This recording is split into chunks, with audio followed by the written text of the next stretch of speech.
Warawa Abu Hurairah radhiyallahu anhu annahu sallallahu alaihi wasallam qala idza dakhala syahr Ramadan futihat abwabul jannah wa ghulqat abwabun nar wa suffidat asyayatin wa nada munadin ya baghiyal khair halumma wa ya baghiyasy syarri uqsur.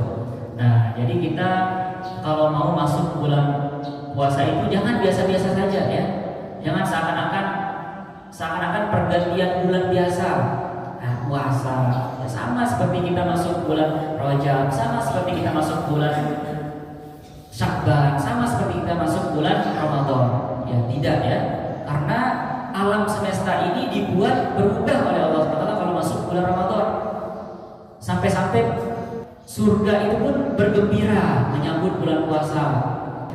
Jadi sekarang ini kita besok ini mau puasa. Jadi kita harus bersiap-siap bergembira karena sudah didesain oleh Allah SWT. Puasa ini adalah suasananya berbeda.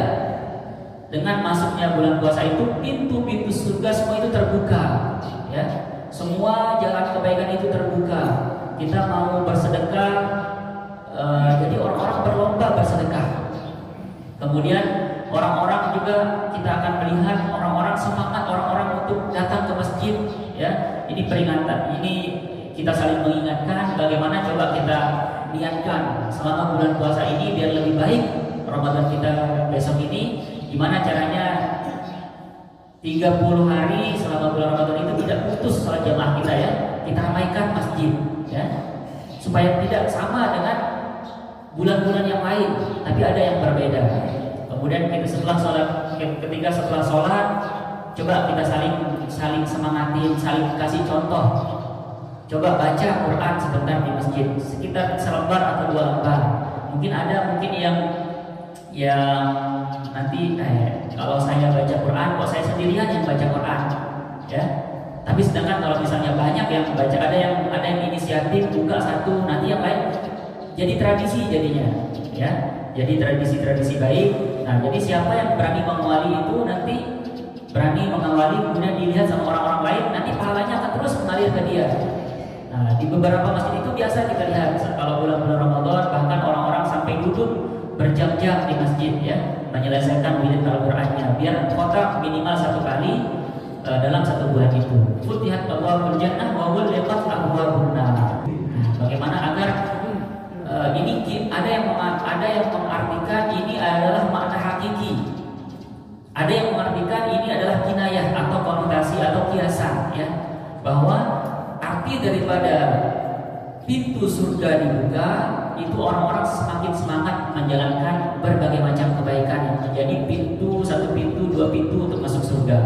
Sedangkan makna daripada ditutup pintu-pintu neraka adalah orang-orang itu akan karena terikat syahwatnya karena puasa semakin lemah untuk berbuat maksiat.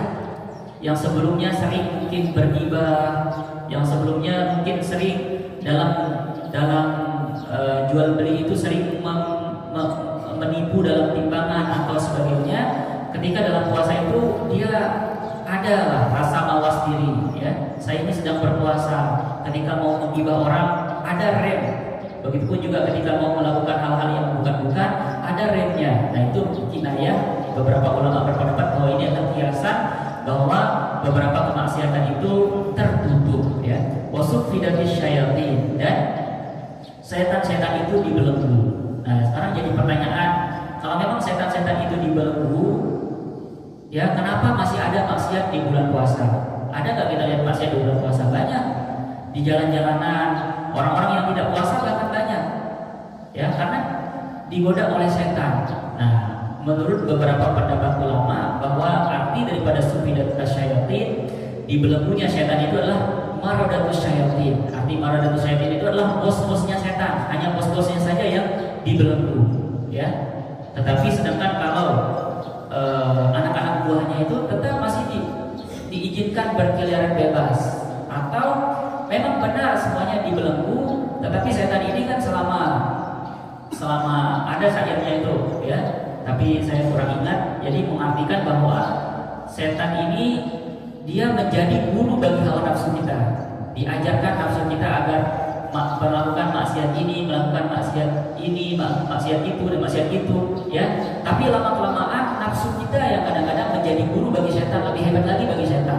Jadi walaupun setan itu sudah dibelenggu, tapi masih ada nafsu kita yang masih kuat, yang walaupun sudah dibelenggu dengan puasa, tapi masih saja. Jadi kalau misalnya kita sudah puasa, kemudian masih saja berbuat maksiat, nah itu udah nafsunya itu udah kelas kakap berarti, ya. Padahal setannya udah terbelenggu tapi masih melakukan maksiat, berarti nafsunya itu sudah menjadi guru bagi setan, ya. Nah, jadi ini pelajaran bagi kita. Coba kita introspeksi diri. Kalau kita masih mau melakukan maksiat di bulan puasa itu sudah parah sekali itu. Wana ada munadin, dan ada malaikat yang Allah SWT mandatkan untuk menyeru, untuk memanggil. Jadi, wahai malaikat, saya percayakan kamu, panggillah hamba-hambaku. Ya bagiyal khair halumma aqbil. Wahai orang-orang yang mencari kebaikan. Jadi kita mungkin sekarang sering kita merasa ingin bertaubat, sering merasa ingin berubah, tapi kapan ya saya berubah? Nah, mari kita jadikan kesempatan momentum bulan Ramadan ini untuk maju kepada Allah Subhanahu wa taala. Mungkin kemarin-kemarin kita merasa saya belum pantas rasanya untuk datang ke masjid. Saya masih kotor.